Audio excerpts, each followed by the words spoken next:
Gold, trusted gold buyers. మీరు తాకట్టు పెట్టిన బంగారాన్ని విడిపించి ఈ రోజు ఉన్న మార్కెట్ ధరకు కొనబడను. Just waiting. Waiting is over after a few hours. And what is your next one, sir, with Rajamouli garu? అంటే నేను ఇండివిజువల్గా స్టోరీస్ రాస్తున్నాను నేనండి. Several projects I mean to. But next one with Mahesh Babu will be bigger అని announce చేశారు రాజమౌళి గారు. చేశాడండి. నా దృష్టిలో రాస్తానండి. అంతేనా సార్? వాడి దగ్గర ఇది గ్యారంటీ లేదండి. ఎస్ అని వరకు. అవునా సార్? మీరు డిసప్పాయింట్ అవ్వరా సార్ ఎప్పుడు? అంటే అబౌవ్ ఎవ్రీథింగ్ మీరు యువర్ డాడ్ అండ్ సన్, నాన్న కొడుకులు ఒకటండి. యాజ్ ముందు తండ్రిగా వాడి మంచి కథ రావాలి. వేరే చోట నుంచి నాకన్నా మంచి కథ వస్తుంది అనుకోండి, ఐ షుడ్ వెల్కమ్ ఇట్. రైటర్గానే రాయలేకపోయానని బాధ కన్నా కూడా నా కొడుకు మంచి కథ దొరికిందని ఆనందించాలి నేను. ఎప్పుడు వచ్చే డౌటే సార్, మిమ్మల్ని అడిగారు కూడా చాలామంది, విజేంద్ర ప్రసాద్ గారే ఎక్కువ సినిమాలు ఎందుకు తీయరండి డైరెక్ట్ చేయడం? మీరే కథకులైనప్పుడు మరి మీరు అనుకున్న కథని పేపర్ మీద పెట్టి డైరెక్ట్ చేస్తే ఇంకా పెద్ద పెద్ద ప్రాజెక్ట్. అది కాదండి, ఏ సినిమా రచయిత అయినా సరే అతనిలో డైరెక్టర్ లేకుండా సినిమా కథ రాయలేడండి.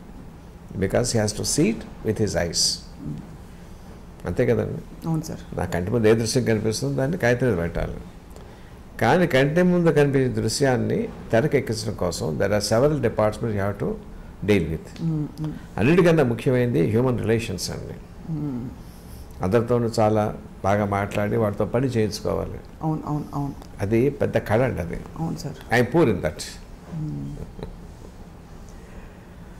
అంటే మీరు పూర్ అని అనుకోగాను సార్, బట్ రాజమౌళి గారికి అది పర్టికులర్ ఇది అని వాడికి చాలా బాగా తెలుసు అండి ఆ కళ. How to get things done and extract the potential. తనకు కావాల్సింది ఎక్కడ కాంప్రమైజ్ కాకుండా ఈ నోస్ ఇట్. బట్ మిమ్మల్ని మీరు నాన్నగారు కథ రాస్తున్నారు, కథ ఇచ్చేసాక మళ్ళీ ఇది కరెక్ట్ కాదు, ఇది లాజిక్ అందట్లేదు, నాకు ఇలా వద్దు, లేకపోతే నాకు ఇలా కావాలి అని ఆ స్వేచ్ఛ లిబర్టీ ఉంటుంది కదా సార్ ఇద్దరి మధ్య మీకు? అది కాదండి, వాడి లక్ష్యం ఏంటంటే నేను ఏదైనా చెప్తే గౌరవంగా వింటాడండి. రెండుసార్లు చెప్తే వింటాడండి. Ultimately he takes his own decision. ఓహో. చెప్పే స్వాతంత్రం ఎప్పుడు ఉందండి, రిజెక్ట్ చేసే హక్కు వాడికి ఎప్పుడు ఉందండి. అండ్ ఈ కాంటెక్స్లో సార్ వి మస్ట్ మెన్షన్, తెలుగు సినిమా స్థాయిని ఎక్కడికో తీసుకెళ్ళిపోయిన ఏకైక దర్శకులు రాజమౌళి గారని ప్రపంచం అనుకుంటూ ఉంటే ఒక తండ్రిగా మీకు ఎంత గర్వం కదా సార్? ఎలా అనిపిస్తుంది సార్? తండ్రికి ఎంత గౌరవపడతానో తెలుగువాడిగా కూడా అంత గౌరవపడతాను. నా ఫీల్డ్కి, నా తెలుగు భాషకి గౌరవం వస్తుంది. Have you express to him sir ఎప్పుడైనా? అంటే ఎప్పుడైనా చెప్పారా మీరు? అంటే చెప్పే సందర్భం వస్తుందా, అసలు అవసరం వస్తుందా? మీ అబ్బాయే కదా అని చెప్పరు.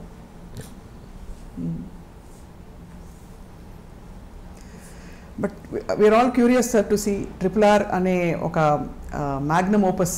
అసలు ఇట్ వోంట్ డిసప్పాయింట్ యూ అంతవరకు చెప్తాను నేను. It won't disappoint sir. And also where does Ajay Devgan గారు కమింగ్ సార్? ఇది అడిగేయచ్చా? క్యామియో రోల్ అండి. It's a cameo role, very important but cameo role. He is the one who inspires Ram Charan. We are waiting to see more Bajrangi Bhaijans. We are waiting to see more RRR, Bahubali. ఇంకా చెప్పక్కర్లేదు sir వర్షాల. మీ కథలు అలా తెర మీదకి వచ్చి it should also guide the coming generations అని మేము చాలా ఎదురు చూస్తున్నాం సార్ మీ కథల కోసం. ఇందులో ఒక పాయింట్ చెప్పడం మర్చిపోయానండి. సినిమా అంతా అయిపోయిన తర్వాత RR కోసం కంపోజ్ చేశాడు కీరవాడిని, జనని పాట అండి. ఇంటికి వచ్చేసరికి రాయమౌళి గదిలోంచి వినిపిస్తుంది. ఏంట్రా పాట అన్నాను నేను. తీసుకొచ్చి ఇలాగ ఆన్ చేశాడండి. అన్కంట్రోలబుల్గా ఏడుపు వచ్చేసింది నాకండి. అన్కంట్రోలబుల్. ఏమి సందర్భం, పెద్దన్న రికార్డింగ్ కోసం కంపోజ్ చేశాడని కూడా చెప్పలేదు నాకు వాడండి. ఏంటి పాట వినిపిస్తుంది అన్నానంటే తీసుకొచ్చి ఆ ల్యాప్టాప్ ఓపెన్ చేశాడు. I was sobbing shamelessly. నాకు తెలియదండి ఎందుకంత ఇది వచ్చిందో. అంటే ఏంటంటే అది పేట్రియాటిజం అలాగా తీసుకొచ్చిందండి. I'm sure same emotion audience will feel in the theatre. That says a lot sir. మీరు అంతగా మీరు క్రియేట్ చేసిందే మీరు అంత మూవ్ అయిపోయారంటే I'm swear and it's a truth. అసలు ఎందుకు చేసాడో నాకు చెప్పలేదండి. పాట అయిన తర్వాత చెప్పాడు రికార్డింగ్ కోసం పెద్దని చేశాడండి. నా సినిమాలో అని కూడా నాకు తెలియదండి.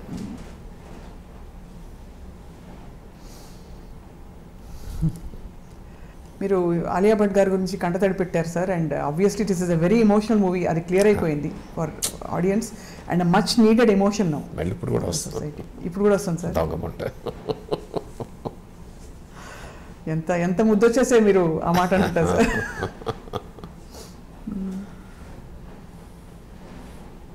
సార్ మీరు దేశభక్తులు అనగానే మీకు గుర్తొచ్చే మొదటి 2 పేర్లు ఎవరు సార్? అంటే జనరల్గా మన దేశంలో దేశభక్తులు లేక అంటే మన హిస్టారికల్ టైంలోకి వెళ్తే ఛత్రపతి శివాజీ, రాణా ప్రతాప్, మహారాజా రంజిత్ సింగ్, ఝాన్సీ లక్ష్మీబాయి, ఎవరి పేరున్నా రోమాంచితం అవుతుంది. అవునా సార్? అసలు అలా స్పందించగలగడమే గొప్ప ఇది సార్, మీకు అదృష్టం సార్. సో కీరవాణి గారి మ్యూజిక్ అయితే ఇంకా చెప్పక్కర్లేదు మనం. అల్టిమేట్ అండి, అల్టిమేట్. సార్ ఇప్పుడు ఆలియా భట్ గారు కాకుండా ఇతర పాత్రధారులు, అంటే ఇప్పుడు 2 హీరోలు ఒక హీరోయిన్, బ్రిటిష్ లేడీ ఒక అమ్మాయి ఉందండి, మీరు ట్రైలర్ చూసారు కదా. అవును, తను she is also integral part of the story. And how did you pick characters తెల్లవాళ్ళ కోసం? అంటే బ్రిటిష్ కాలం నాటి అంటే వాడు రూల్ చేస్తున్నప్పుడు వాడు లేకుండా కథ ఎలా ఊహిస్తాం? లేదు, అది కాదు sir. How did you pick అంటే ఆ నటులు ఎలా దొరికారని, అంటే కాస్టింగ్ నెక్స్ట్ వాళ్ళు తీసుకొస్తారండి. ఆ అమ్మాయి కూడా చాలా బాగుందండి, చాలా హోమ్లీ అండ్ లవ్లీ.